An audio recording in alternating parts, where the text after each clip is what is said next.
नमस्कार विद्यार्थी मित्रों, मैं पीएन पटेल कक्षा 12 इकोनॉमिक्स का फर्स्ट चैप्टर का नया क्वेश्चन लेकर आपके सामने उपस्थित हूँ। और आज अपना क्वेश्चन है, वो पहला क्वेश्चन है 3 नंबर का, और वो है आकृति और आलेख के बीच अंतर स्पष्ट कीजिए।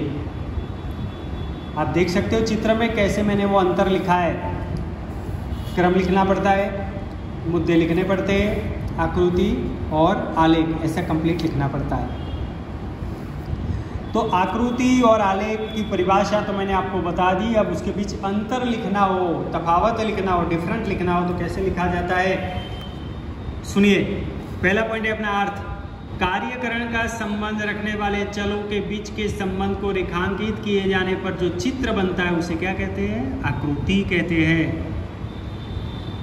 सतत आवृत्ति वाली जानकारी अथवा अस्पष्ट सांख्यिकीय जानकारी के लिए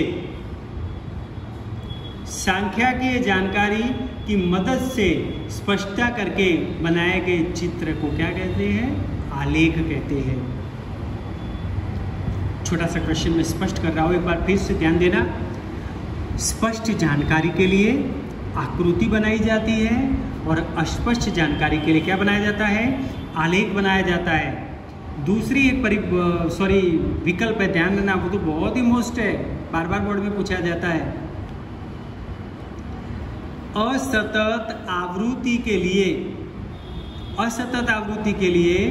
आकृति बनाई जाती है और सतत आवृत्ति के लिए आलेख बनाया जाता है। आवृत्ति के बारे में तो अकाउंट स्टेट वाले बच्चों को मालूम ही है। आवृत्ति तो असतत आवृत्ति के लिए क्या बनाया जाता है? आकृति। और सतत आवृत्ति के लिए क्या बनाया जाता है? आलेख। मोस्ट विकल्प है। सेकंड पॉइंट है ज्ञान। आकृति बनाने के लिए स्केल माप का ज्ञान उपयोग होता है, लेकिन अर्थशास्त्र के विस्तृत ज्ञान की आवश्यकता नहीं होती है। इसको अपने 2 मुद्दे बनाने हैं तो भी बना सकते हैं। जैसे कि भाई आकृति बनाने के लिए स्केल माप की ज़रूरत नहीं है, पर आलेख बनाने के लिए स्केल माप की ज़रूरत है। देखो आकृति में तो क्या होता है, जैसे अपने मांग और पूर्ति की आकृति बनाते थे 11th में, तो अपने सीधी रेखा खींच लेते थे। अब उसमें कोई माप नहीं लेते थे अपने। तो आकृति बनाने के लिए कोई स्केल माप की ज़रूरत नहीं है, तो आप मुद्दा बना सकते हो। भले मैंने यहाँ नहीं लिखा है, लेकिन आप बना सकते हो। नीचे लिखा है 6ठा वैसे तो, पर फिर भी मैं बता दूं कि भाई आकृति बनाने के लिए स्केल माप की आवश्यकता नहीं होती है, लेकिन आलेख बनाने के लिए स्केल माप के उपयोग होता है। और आंकड़ा शास्त्र के विस्तृत ज्ञान की आवश्यकता होती है। क्यों आंकड़ा शास्त्र के ज्ञान की विस्तृत आवश्यकता होती है, आपको समझ में आया होगा, मैंने आगे बताया। क्योंकि आलेख में जानकारी जो होती है संख्या की, वो अस्पष्ट होती है, और जब जानकारी अस्पष्ट हो तो स्वाभाविक बात है कि आपके पास आंकड़ा के ज्ञान होना बहुत ही ज़रूरी है। पर आकृति में जो जानकारी होती है वो तो स्पष्ट होती है, असतत होती है, तो उसके लिए आंकड़ा शास्त्र के ज्ञान की ज़रूरत होती नहीं है। तो संक्षिप्त में बोल देता हूँ बेटा, सुनिए कि आकृति बनाने के लिए आंकड़ा शास्त्र के विशेष ज्ञान की ज़रूरत नहीं होती है, लेकिन आलेख बनाने के लिए आंकड़ा शास्त्र के विशेष ज्ञान की आवश्यकता होती है। तीसरा पॉइंट है बेटा आवश्यकता। आकृति के लिए जानकारी दी गई आवृत्ति निरंतर होनी आवश्यक है। आलेख के लिए जानकारी आवृत्ति निरंतर होनी आवश्यक है।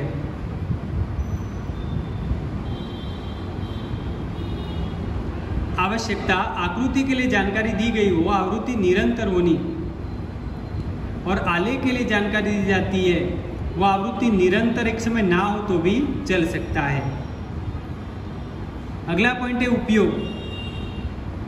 स्वयं स्पष्ट जानकारी के लिए आकृति उपयोगी है। उदाहरण विज्ञापन कंपनियों के लिए आकृति उपयोगी है। जैसे कोई वो एप्पल वाले हैं, तो एप्पल मोबाइल में देखिए उनका पीछे सिंबल होता है एप्पल का, जो थोड़ा कट हुआ होता है, तो ये आकृति है। साबुन की कोई ऐड होती है और कोई बिस्किट की कोई एड होती है, तो ये लोग आकृति का उपयोग करते हैं। इसमें कोई स्वयं स्पष्ट जानकारी नहीं होती है, स्वयं स्पष्ट जानकारी के लिए आकृति बनाई जाती है। लेकिन जब जानकारी अस्पष्ट हो तो स्पष्ट करने के लिए आलेख का उपयोग किया जाता है। जैसे कोई संशोधन करता है, उच्च शिक्षा वाले हैं, उन लोगों को क्या होता है कि अस्पष्ट जानकारी होती है। अब ऐसी अस्पष्ट जानकारी के लिए उनको आलेख ही बनाना पड़ता है। और जानकारी बिल्कुल स्पष्ट हो तो आप क्या बना सकते हो, आकृति बना सकते हो। ग्राफ पेपर, आकृति के लिए ग्राफ पेपर ज़रूरी नहीं है। आकृति आप तो ब्लैंक पेपर में भी बना सकते हो, लेकिन आलेख बनाओगे तो ग्राफ पेपर की ज़रूरत होती है। आपने 10वीं में ग्राफ बनाए हैं, 11th में भी बनाए हैं, वो कोरे कागज़ पे नहीं बनते हैं, वो ग्राफ पेपर में बनते हैं। आकृति है, कोई भी आकृति बनानी हो तो आप कोरे कागज़ में भी बना सकते हो। इसमें आलेख में तो ग्राफ पेपर कंपलसरी ज़रूरी होता है, ग्राफ के बिना काम नहीं चलता। छठा पॉइंट स्केल माप, ये तो मैंने बताया आपको कि भाई आकृति के लिए स्केल माप की ज़रूरत नहीं होती है, पर आलेख के लिए स्केल माप की आवश्यकता होती है। तो ये 3 नंबर का आलेख है, और अंतर है। बहुत ईजी है बेटा, एक बार मैं फिर से बोल देता हूँ। देखो, कार्यकरण का संबंध रखने वाले चलों के बीच के संबंध को रेखांकित किए जाने पर जो चित्र बनता है उसे आकृति कहते हैं। और सतत आवृत्ति वाली जानकारी अथवा अस्पष्ट सांख्यिकीय जानकारी के लिए सांख्यिकीय मदद से स्पष्टता करके बनाए गए चित्र को आलेख कहते हैं। इसमें 2 विकल्प याद रखना, एक बार फिर से याद दिलाता हूँ। असतत के लिए क्या बनाया जाता है बेटा, आकृति। और सतत के लिए क्या बनाया जाता है, आलेख। स्पष्ट जानकारी के लिए क्या बनाया जाता है, आकृति। और अस्पष्ट के लिए क्या बनाया जाता है, आलेख। सेकंड पॉइंट है बेटा ज्ञान। आकृति बनाने के लिए आंकड़ा शास्त्र के विशेष ज्ञान की जरूरत नहीं होती, लेकिन आलेख बनाने के लिए आंकड़ा शास्त्र के विशेष ज्ञान की आवश्यकता होती है। तीसरा पॉइंट है, असतत आवृत्ति हो तो क्या बनाया जाता है, आकृति। और सतत आवृत्ति के लिए क्या बनाया जाता है बेटा, आलेख। ये जरा देख लेना पॉइंट ध्यान से, अगर आपको ये समझना है तो मैं बोल रहा हूँ वो याद रखना। असतत आवृत्ति के लिए आकृति बनाई जाती है और सतत आवृत्ति के लिए आलेख बनाया जाता है। तो ये मुद्दा आप ऐड करना, ये समझना है तो। नेक्स्ट पॉइंट बेटा उपयोग। स्वयं स्पष्ट जानकारी के लिए क्या बनाया जाता है, आकृति। और अस्पष्ट जानकारी के लिए क्या बनाया जाता है, आलेख। आकृति का उपयोग कौन करता है बेटा, विज्ञापन देने वाली कंपनियां करती है। और आलेख का उपयोग कौन करता है, जो संशोधनकार है और उच्च शिक्षा, वो आलेख का उपयोग करते हैं। आकृति बनाने के लिए बेटा ग्राफ पेपर की ज़रूरत नहीं होती, लेकिन आलेख बनाने के लिए ग्राफ पेपर की आवश्यकता होती है। स्केल माप,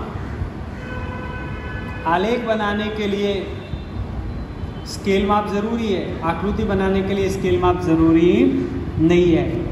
ऐसा समझ, आकृति में कोई स्केल माप नहीं होता है, पर आलेख में स्केल माप अवश्य होता है। स्केल माप के बिना आलेख बन सकता नहीं है। तो ये बेटा 3 नंबर का क्वेश्चन था, बहुत ही मोस्ट क्वेश्चन है, आपको याद कर लेना है। अगर आपको एग्जाम में पूछ लिया जाए, ऐसा पूछ लिया जाए 2 मार्क्स में कि भाई आकृति के बारे में समझाइए, आकृति का अर्थ देकर उसके बारे में जानकारी दीजिए, तो आपको क्या करना है, जो आकृति वाला पॉइंट है ना, वो पूरा पहले उसका अर्थ लिख दो, फिर लिखोगे कि भाई आकृति के लिए सांख्यिकी ज्ञान की जरूरत नहीं होती है, और सतत आवृत्ति के लिए आकृति बनाई जाती है। जहाँ स्वयं स्पष्ट जानकारी हो उसके लिए आकृति बनाई जाती है। आकृति बनाने के लिए ग्राफ पेपर की आवश्यकता नहीं होती है। आकृति बनाने के लिए स्केल माप की ज़रूरत नहीं होती है। तो ये आकृति का हो गया। अब सामने आलेख के बारे में 2 मार्क्स में पूछा जाए कि आलेख के बारे में समझाओ, तो आपको क्या करोगे बेटा, आलेख की पहले तो परिभाषा लिख दोगे, फिर आपको लिखेंगे, एरो करके बनाएंगे, एरो करके आप लिखोगे कि भाई आलेख बनाने के लिए संख्या की जानकारी का विशेष ज्ञान जरूरी है। सतत आवृत्ति के लिए आलेख तैयार किया जाता है। स्पष्ट जानकारी हो तो उसके लिए भी आलेख बनाया जाता है। आलेख के लिए ग्राफ पेपर का होना बहुत ही ज़रूरी होता है और आलेख के लिए स्केल माप भी बहुत ही ज़रूरी होता है। तो बेटा ये 3 नंबर का क्वेश्चन आपका पूरा हो चुका है। धन्यवाद, नमस्कार बेटा। नया क्वेश्चन लेकर आपके सामने मैं फिर से उपस्थित हो जाऊंगा।